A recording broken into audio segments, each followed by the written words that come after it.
Hello बच्चों, let's read the question first and the question says C and D are the points of internal and external division of the line segment AB in the same ratio then AC, AB and AD ये क्या होंगे?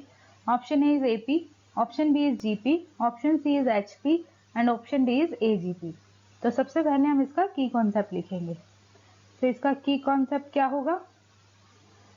अगर आपके पास कोई भी एक line है, suppose A B आपके पास एक लाइन है एंड इसे कोई point internally and externally bisect करता है। सपोज सी ने इसे इंटरनली बाइसेक्ट किया एंड डी ने इसे एक्सटर्नली बाइसेक्ट किया। सपोज सी ने इसे m रेशियो n में किया। तो आपके पास जो फॉर्मूला बनता है, सपोज ए के पॉइंट्स है आपके पास x1 y1, बी के पॉइंट्स है आपके पास x2 y2।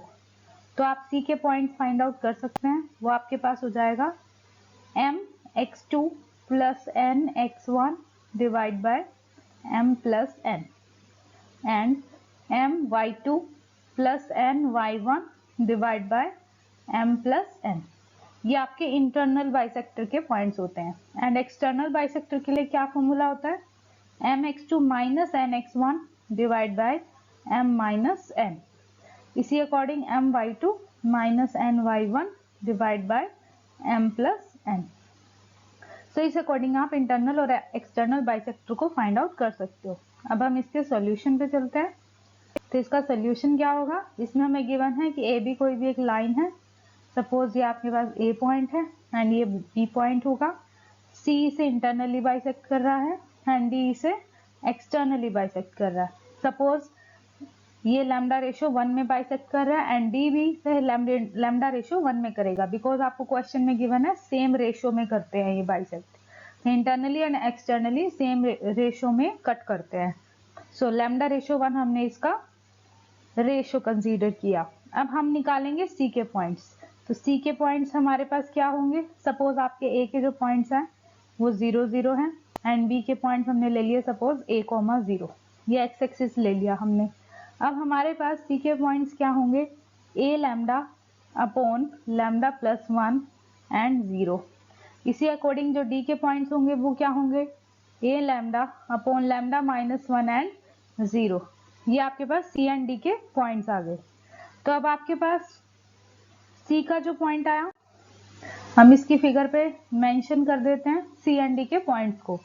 ये आपके पास ए था, सपोज ये 0 0 था एंड ये आपके पास बी था जो हमने कंसीडर किया था a, 0। सी से इंटरनली बाइसेक्ट कर रहा था तो a lambda upon lambda plus 1 ये आपके पास सी के पॉइंट्स आए थे, क्योंकि a से लैम्डा रेशियो 1 में कट कर रहा था। डी के जो पॉइंट्स है वो एक्सटर्नली कट कर रहा है, तो इसके पॉइंट्स होंगे a lambda upon lambda minus 1 and 0। अब आपको बताना है कि जो ए बी ए सी और ए डी है, A B A C and A D, इनका आपस में क्या रिलेशन है, ये जो सीरीज है ये किस में है। तो सबसे पहले हम ए सी फाइंड आउट कर लेते हैं। ए सी आपके पास ये डिस्टेंस होगा by using distance formula. So by distance formula आप ये तीनों वैल्यूज को फाइंड आउट करोगे। सो आपके पास ए सी क्या आ जाएगा?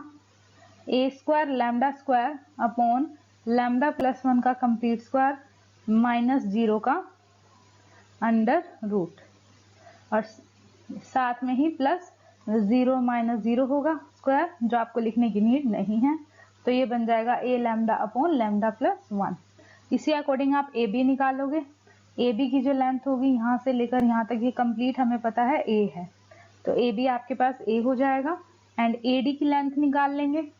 तो आपके पास जो ए डी की लेंथ आएगी वो ये कंप्लीट होगी। सो बाय डिस्टेंस फॉर्मूला हम फाइंड आउट करेंगे। तो under root a square lambda square upon lambda minus 1 का whole square minus 0 and plus ये हमने स्क्वायर कर दिया। 0 आपको लिखने की नीड नहीं है, तो यहाँ भी नहीं लिखना है, यहाँ भी नहीं लिखना, राइट। सो ये बन जाएगा एंड 0 माइनस 0 का स्क्वायर लिखेंगे वो तो 0 ही होगा।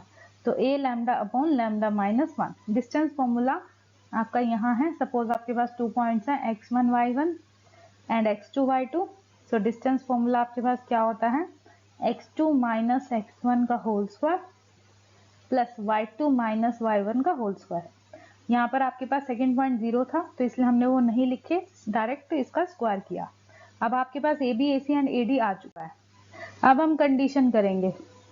सबसे पहले A B A C and A D, इन तीनों को चेक करेंगे कि क्या ये एपी में है। जब आप इन्हें चेक करेंगे एपी में, एपी की क्या कंडीशन होती है, 2 टाइम्स बी। अगर सपोज आपके पास 3 नंबर एपी में है तो 2 टाइम्स बी इक्वल होना चाहिए फर्स्ट प्लस लास्ट। तो ये कंडीशन आपकी सेटिस्फाइड नहीं हो रही, सो दैट्स वाई ये एपी में नहीं है, नॉट इन एपी।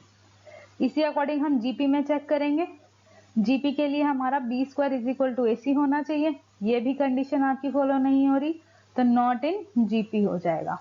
अब हम एचपी में चेक करते हैं। एचपी के लिए आपकी क्या कंडीशन होती है, 2 टाइम्स ए सी अपॉन ए प्लस सी, ये कंडीशन वेरीफाई होनी चाहिए। अब हम देखते हैं क्या ये वेरीफाई होगी। तो आपके पास 2 टाइम्स ए मतलब जो आपके पास फर्स्ट नंबर है यानी ए सी, फिर ए बी, फिर ए डी को लेंगे, तो ये आपके पास क्या बनेगा, 2 times a lambda upon lambda plus 1 into a lambda upon lambda minus 1। ये आपने 2ac ले लिया, डिवाइड बाय में a plus C, so a lambda upon lambda plus 1 plus a lambda upon lambda minus 1। इसका एलसीएम लेंगे। पहले आपका ये सॉल्व होगा, 2a square lambda square upon lambda square minus 1 divide by a lambda square minus a lambda plus a lambda square plus a lambda divide by lambda square minus 1। ये आपका complete cancel हो जाएगा, ए lambda से ए lambda भी cancel हो गया आपके पास।